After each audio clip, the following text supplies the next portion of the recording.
I've got quite the backlog to work through with shows people told me I'd like, which of course means I have to set out and prove them wrong.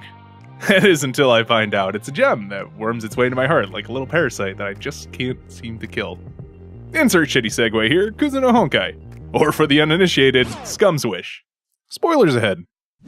Adapted from a manga running from 2012 to 2017, the anime originally aired in the same year it wrapped up. Helmed by Masaomi Ando, director of a bunch of shit you've probably never heard of, and episode director of a bunch of shit I'm deeply familiar with. Backed by the series composer, which is basically the head writer, Uezu Makoto, who worked on such an amazing show as Katana Gatari, and other series one would probably be embarrassed to slap on their resume, like Maburaho, School Days, and Utaware du Mono. This particular series honestly didn't look like it was set on the road for success, if you know what I mean. But honestly, let me drop the disgruntled reviewer act. A few minutes in, the animation stuck out to me as a highlight. That's when I noticed Kurosawa Keiko's name attached to this project as the chief animator. And it shows. She has a genuine talent for evoking the manga roots in a series, creating striking visuals, and that immediately caught my attention. There's a care in crafting iconic imagery here that most other companies just gave up on ages ago. Here's this gritty pencil sketch aesthetic that's not only visually pleasing to a sucker like myself who cares more about visual style and animation prowess over seeing content most of the time, but this genuinely lends to the rough, ill-defined relationship between the two leads. That's not just a style choice, that's a style choice informed by the story itself, and I fucking love that shit. Stuff like this? Yeah, this is surprisingly effective for how simple it is. Showing how emotions taint perception, and almost like the vitriolic nature of the character's disposition is tainting the thought itself. If you're into symbolism in your Chinese cartoons, then you'll have your cup runneth over here. Piece of symbolism that stuck out to me every time it showed up was the wilting flowers. They were present in the opening and a few key character development scenes in the series. To me, it felt like a way to tie in the themes of happiness being fleeting, blooming forth in a mere moment and vanishing before one's eyes, leaving disappointment and heartache in its wake. It's even capped off the end with the main girl Hanabi getting a flower from the main antagonist that doesn't wilt, like passing of the Olympic torch. I'm pretty sure the literary analyst got a half chub over that.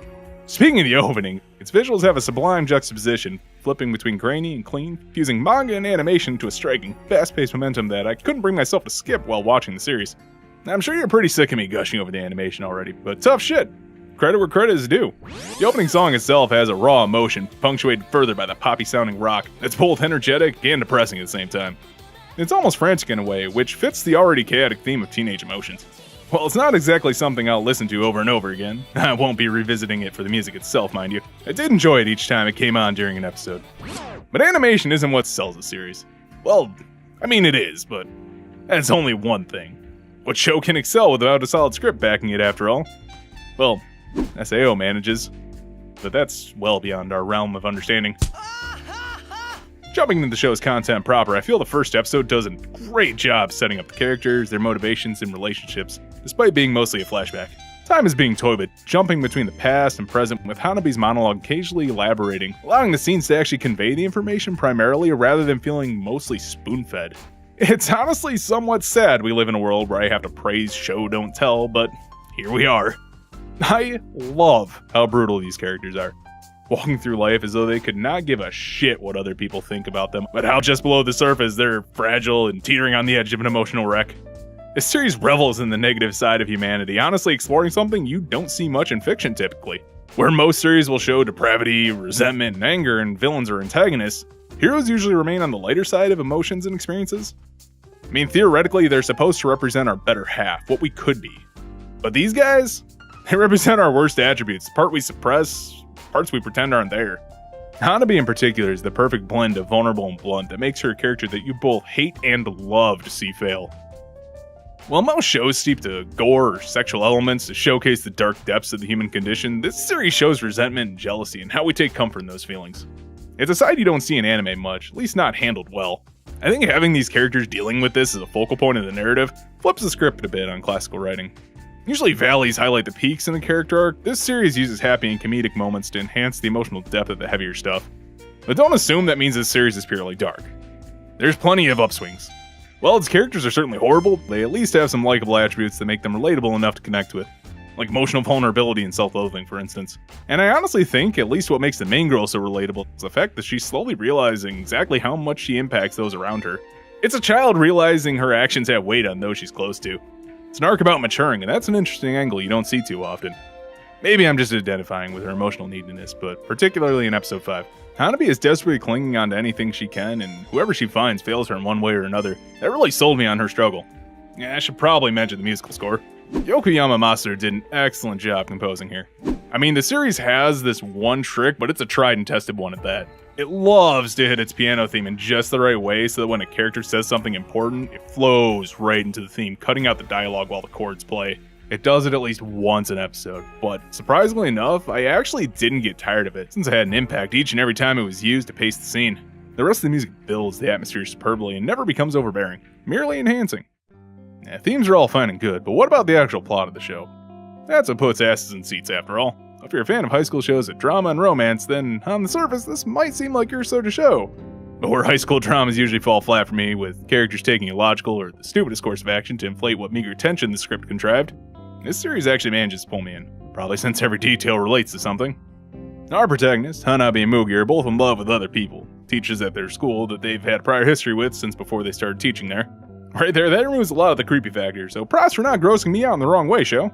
But since the teachers they love are seemingly in a relationship with one another, Mugi and Hanabi end up dating as a circumstance. It's mostly to make themselves feel better by having meaningless physical contact while they fantasize about their crushes. As time goes on, they find genuine support with one another since they're dealing with the same issue.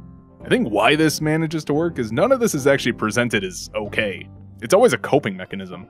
The characters understand they're pieces of shit for doing this. They understand they're taking advantage of one another as a set of circumstance, but are too wrapped up in their own heartbreak and desire to quit. Remember, they're dumb teenagers. So where the series starts out low with two characters using one another, things actually manage to branch out from there in a great route for plot escalation that manages to not feel forced or contrived. Slowly other characters are introduced, and we find out that Hanabi and Mugi are objects of affection for the people close to them, essentially perpetuating what they themselves are taking refuge from. This adds genuine tension between them and their friends, and things start implied and move full out into the open. Finally, the female teacher Mugi has a crush on turns out to be the queen cunt and all cunts in a way you sort of pick up on as coincidences seem to pile up in a series otherwise lacking them. When it's all out in the open, the usual bad timing trope romance stories love so much is flipped on its head as a plot by a conniving slut out to ruin Hanabi's love and show her just what she could be. This character I love because I simply can't stand her. This is the essence of reckless lust. A brand of sociopath you rarely see depicted in media since she's mostly functioning. And the show portrays her and Hanabi to be somewhat similar as a beautiful narrative parallel of what Hanabi could become. This makes her the perfect antagonist in my opinion, since Hanabi isn't fighting someone, she's fighting herself, her darker desires that she could easily succumb to, personified in another person. It's fucking beautiful.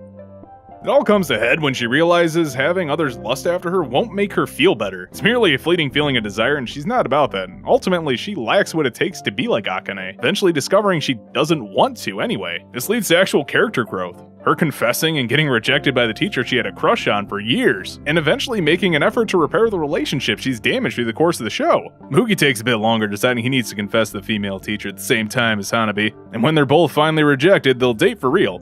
But he lacks conviction to not fall for her trap with the emotional manipulation we've seen from her already. I mean, there's no way he stood a chance. She's queen slut, he's teenage boy, he's gonna go tap that puss. It almost feels like a step back for his character, but honestly until that point, he hadn't had much character growth. Finally, I think what shows Hanabi's maturation through the series is in the first episode, we see her bluntly reject a guy, telling him it's disgusting to be loved by somebody you don't love back. And that's mirrored in the final episode when she apologizes to a guy for not accepting his confession and then actually thanks him for his feelings. That shows how much she's come to respect others and take their feelings into consideration. Basically the opposite of what Akane is. While this is just covering the main characters of the series, understand that all the minor characters undergo growth too. Either finding a better place or moving on entirely from their one-sided feelings for another. I mean, hell, even the disposable lolly character that would usually be a red herring for drama in another series has a character arc here. It's honestly beautiful how all the relationships within the series are crafted to impact one another, and it shows the mark of someone who actually gave a shit when writing. There's not many shows that can boast that the antagonist for the two main characters has somewhat of an arc. It's taken me a while to realize exactly why I like this series when I watched it. It's one of those things that takes time to sink in. Despite being a show featuring romance, love, and relationships, it's not actually a show about those things. At its heart, I feel this is a show about heartbreak and finding a way to the other side of that feeling. This may sound cheesy as fuck, so excuse me for breaking my usual robotic facade. That's part of what it means to be human and why the characters in this story feel so real. Ah shit, this is getting too real. Something to bitch about. Well, I was hard pressed for something to complain about. I'd say the resolution between Hanabi and Akane is a bit mishandled. In the final episode, their relationship is mostly cordial, bordering on banter since she's changed. Granted, it's been about 6 months since she was rejected, and she was attempting to move on, but Personally, after only 6 months of somebody maliciously fucking with your life on a whim, even if she didn't view her as someone beating her in the game of love anymore, that's still the type of person you flip off on principle when you see them on the street, just because they were an asshole to you one too many times.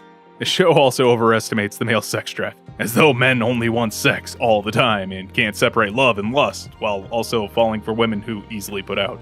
Even teenage boys can recognize sex ain't worth it at times. You don't stick your dick in crazy. Hell, even men in their mid-20s are assumed to be nothing but a personified desire to fuck. Well, except for the male teacher, who's apparently the only nice guy in the entire world. All said, though, I can't recommend this series enough. It spoke to me on levels I haven't had an anime do in some time. The emotional range, the deeply flawed but relatable characters, and just the absolute beauty of the overall construction is simply amazing, from sound design to the animation quality down to the writing. More people need to watch this series. Even if everyone in the world's seen it, it's not enough. We need to have more babies and force them to watch this series. Teach animals to speak so they can enjoy this series. Broadcast it into space so aliens will know about it. So if you haven't checked out Scum's Wish, go do so. Hey, you made it to the end of the video. If you somehow liked what you saw, why don't you hit the like button? If you somehow like me, please consider subscribing. Thanks for watching.